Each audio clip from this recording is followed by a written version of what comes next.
શારદાનું આગમન મોટા ભાઈને હંમેશ માટે ગમતું. જો કે મોટા ભાઈના વિશાળ કુટુંબમાં ક્યારે કેટલા મહેમાનો આવે છે કે જાય છે એની ક્યારેય કશીય ગણતરી હોતી નથી અને આવનાર દરેક વ્યક્તિને એવું લાગતું કે આ ઘરમાં તો તે વર્ષોથી રહે છે. જ્યારે શારદાનું તો એ પિયર હતું. શારદા ઘણીવાર કહેતી, મોટા ભાઈ, તમારા ઘરમાં મને જે શાંતિ મળે છે એવી શાંતિ મને મારા ઘરમાં પણ નથી મળતી. ક્યારેક થાય છે કે પૃથ્વી પરનું સ્વર્ગ એટલે જ આ ઘર. આ ઘરને જોયા પછી કોઈ ક્યારેય સ્વર્ગની મનોકામના ના કરે. શારદા જ્યારે જ્યારે મોટા ભાઈના ઘરમાં પગ મૂકતી એ સાથે જ શાંતિનો શ્વાસ લેતા કહેતી, બસ મોટા ભાઈ, હવે મને ખૂબ શાંતિ લાગે છે. પરંતુ આજની વાત જુદી હતી. શારદાએ મોટા ભાઈની સામે જોયું એ સાથે જ એનાથી ધ્રુસકું મુકાઈ ગયું. મોટા ભાઈના દરેક સવાલનો જવાબ માત્ર ધ્રુસકામાં જ અપાતો જોઈ આખરે મોટા ભાઈએ જ કહ્યું, શારદા, જમવાનું તૈયાર છે. તું મુસાફરી કરીને આવી છું. થાકી ગઈ હોઈશ. જમીને સૂઈ જા. હું પણ થોડું કામ પતાવીને આવું છું. પછી શાંતિથી વાત કરીશું. જ્યારે તને વાત કરવાની ઈચ્છા થાય ત્યારે કહેજે.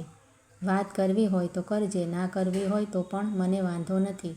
હા, પણ તું દુઃખી ના થઈશ. તને જેમાં આનંદ આવે એવું કર શારદા. તું તો જાણે છે કે મારા ઘરમાં આંસુના પ્રવેશ પર પ્રતિબંધ છે. અને તારા મોટા ભાઈ તરીકે તારી ખુશીથી વધુ હું શું ઈચ્છું? બીજા દિવસે શારદાએ એકાંત મળતાં જ કહ્યું, મોટા ભાઈ, ખરેખર તમે નસીબદાર છો. તમારે 5 દીકરા અને એ 5 દીકરાની 5 વહુઓ, છતાં બધા કેટલા સંપીને રહે છે. ક્યારેય કોઈની વચ્ચે મનદુખ નથી થતું. મારે તો માત્ર 2 પુત્રો છે અને 2 વહુઓ. જ્યારે હું નિરાવીને કંઈક કહું તો એ તરત જ કહેશે કે તમને તો હિના જ વહાલી છે અને નિરાલીને કંઈક કહું તો તે તરત જ કહેશે કે તમને તો હિના જ વહાલી લાગે છે ને. એ તો ઠીક, એ બંને જણા પણ અંદરોઅંદર લડે છે અને બંને જુદા રહેવાની વાત કરે છે. અને મારા બંને દીકરાઓ જો એકવાર એમની પત્નીને કારણે જુદા થઈ જશે તો મારું શું થશે? હું તો સાવ એકલી થઈ જઈશ. અમિતના પપ્પા જો આજે જીવતા હોત તો મારે આ બધું સહન કરવું ન પડ્યું હોત. મોટા ભાઈ, તકલીફ એ છે કે એ બંને માને છે કે હું એમના કરતાં બીજીને વધુ પ્રેમ કરું છું. એટલે તો હું બધાને છોડીને તમારી પાસે આવી છું. અરે, ઘણીવાર તો હું કહું છું, તમારા મામાને ત્યાં જુઓ, 5 વહુઓ પણ સંપીને રહે છે, જ્યારે તમે 2 જણ પણ. શારદાની વાત વચ્ચેથી કાપતા જ મોટા ભાઈ બોલી ઉઠ્યા, શારદા, એક કામ કર, તું થોડા દિવસ અહીં રહે. તને બધી વાત સમજાઈ જશે. દર વખતે તું આવીને મહેમાનોના રૂમમાં રહે છે, પણ આ વખતે તું મોટા ભાઈ ભાભી જોડે જ એમના રૂમમાં રહે. તને ઘણી બધી વાતો સમજાઈ જશે. જે વાત ક્યારેય કોઈ જાણતું નથી એ બધી વાતો તું જાણે અને સમજે એવું હું ઈચ્છું છું. અને તને જે કંઈ અયોગ્ય લાગે એ મને કહેજે. તું આખો દિવસ 5 જણની દિનચર્યા જોયા કર. દરરોજ રાત્રે મને વાત કરજે.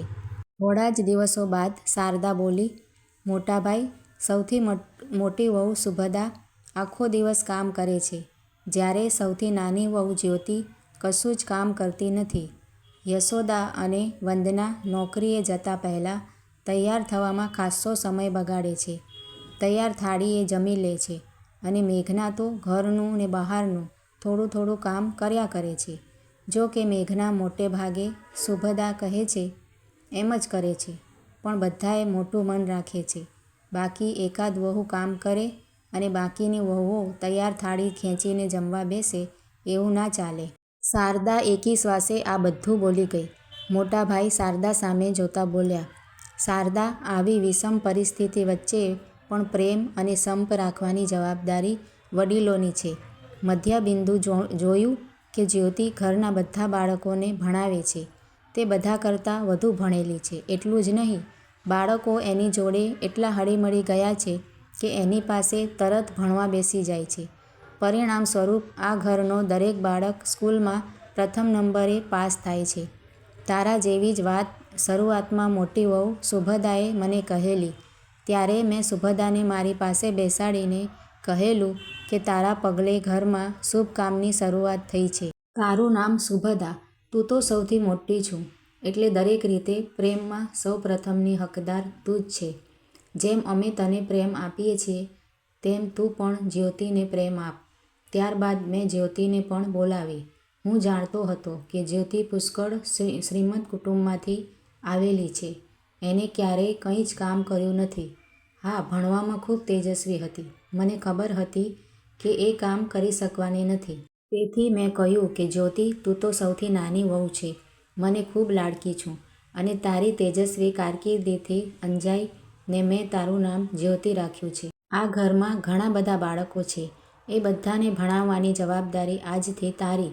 અને એ કામ એણે સહર્ષ સ્વીકારી લીધું. દરેક વહુ ઈચ્છતી હતી કે પોતાનું બાળક પ્રથમ નંબરે પાસ થાય. ટ્યુશનમાં આવવા જવાનો સમય બગડે તે ઉપરાંત 1 કલાકમાં બાળક કેટલું શીખી શકે, જ્યારે જ્યોતિ તો આખો વખત બાળકો સાથે રહેલી અને બાળકોને રમાડતા રમાડતા પણ ભણાવી લેતી. ખરેખર બાળકો સાચવવા એ પણ એક અગત્યનું અને મોટું કામ છે. શારદા, જ્યારે બીજા નંબરની વહુ મેઘના આવી ત્યારે સુભદ્રા અને મેઘના વચ્ચે મનદુખ ઘણા થતા હતા. પણ બંનેને મેં વારાફરતી પાસે બેસાડીને એકબીજાની ગેરહાજરીમાં સમજાવેલા. સુભદ્રાને મેં કહેલું કે સુભદ્રા, તું મોટી છું, તારું મન ઘણું જ મોટું છે. અમને તારા પર ઘણો પ્રેમ છે. અમે ઈચ્છીએ કે તું મેઘના પર પણ એટલો જ પ્રેમ રાખ. અને મેઘનાને પણ બોલાવીને કહ્યું કે મેઘના, તારું નામ મેં મેઘના કેમ રાખ્યું છે એ ખબર છે? મેઘ હંમેશા પોતે વરસીને બીજાને આનંદ આપે છે. તું પણ ચારે બાજુ તારો પ્રેમ વરસાવીને આ ઘરને સ્વર્ગમાં બદલી લે. મને તારા માટે ખૂબ જ માન છે. તું ઈચ્છે છે તો સુભદ્રા પર પ્રેમ વરસાવીને એને જીતી લે. તે તો અમારા બંનેના મન જીતી જ લીધા છે. હવે એક સુભદ્રાનું મન જીતતા તને કેટલી વાર લાગશે? મોટા ભાઈ થોડું અટકી શારદા સામે જોતા બોલ્યા. શારદા, આ વાતની બંને વહુઓ પર જાદુઈ અસર થઈ. બંને જણા એકબીજાને વધુમાં વધુ પ્રેમ આપવા તત્પર રહેવા લાગ્યા. યશોદા અને વંદનાઓ મારી 3જા અને 4થા નંબરની પુત્રવધૂઓ. એ બંને જણા નોકરી કરતા હતા. યશોદા આ ઘરમાં આવી ત્યારે શરૂઆતમાં યશોદાનું નોકરી કરવાનું સુભદ્રા અને મેઘનાને ખૂંચતું હતું. પરંતુ યશોદા ખૂબ સંસ્કારી કુટુંબમાંથી આવેલી.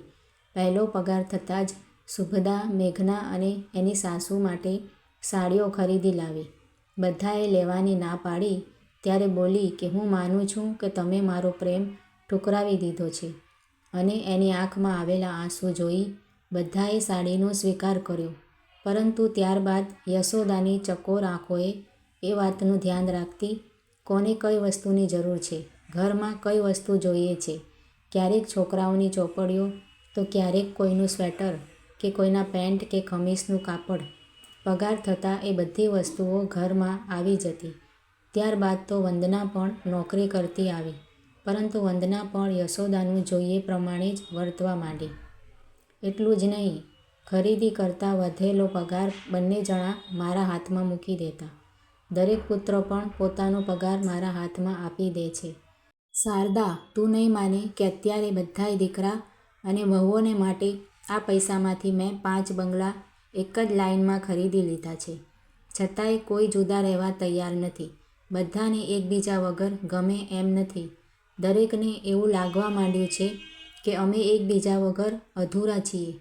અહીંયા બધા જ એકબીજાની જરૂરિયાતોનો વધુને વધુ ખ્યાલ રાખવા માંડ્યા છે.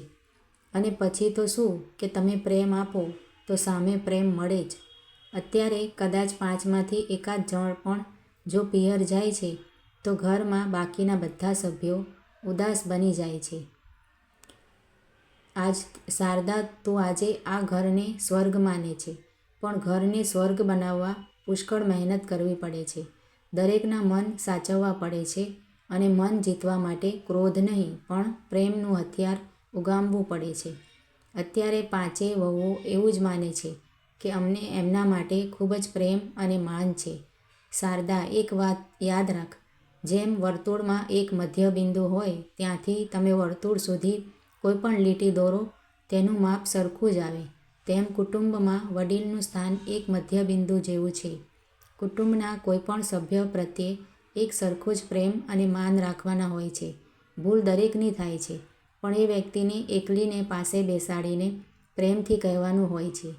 બીજી વ્યક્તિના દેખતા અપમાન કરીને નહીં. શારદા, જો દરેક વડીલ આવું મધ્યબિંદુ બની જાય તો મને નથી લાગતું કે પૃથ્વી પર સ્વર્ગ ના ઉતરે.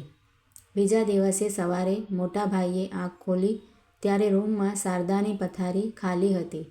બહાર નીકળીને જોયું તો શારદા બેગ તૈયાર કરી રહી હતી. મોટાભાઈ સામે નજર મળતા જ બોલી, મોટાભાઈ, મને રોકવાનો પ્રયત્ન ના કરતા, હું જાઉં છું. મારે પણ બનવું છે મધ્યબિંદુ. મિત્રો, આજની આ વાર્તા તમને કેવી લાગી તે કમેન્ટ કરીને જરૂરથી જણાવજો. અને જો સારી લાગી હોય તો વિડીયોને લાઇક શેર કરીને આવી જ બીજી વાર્તાઓ જોવા માટે મારી આ ચેનલને સબસ્ક્રાઈબ જરૂરથી કરજો.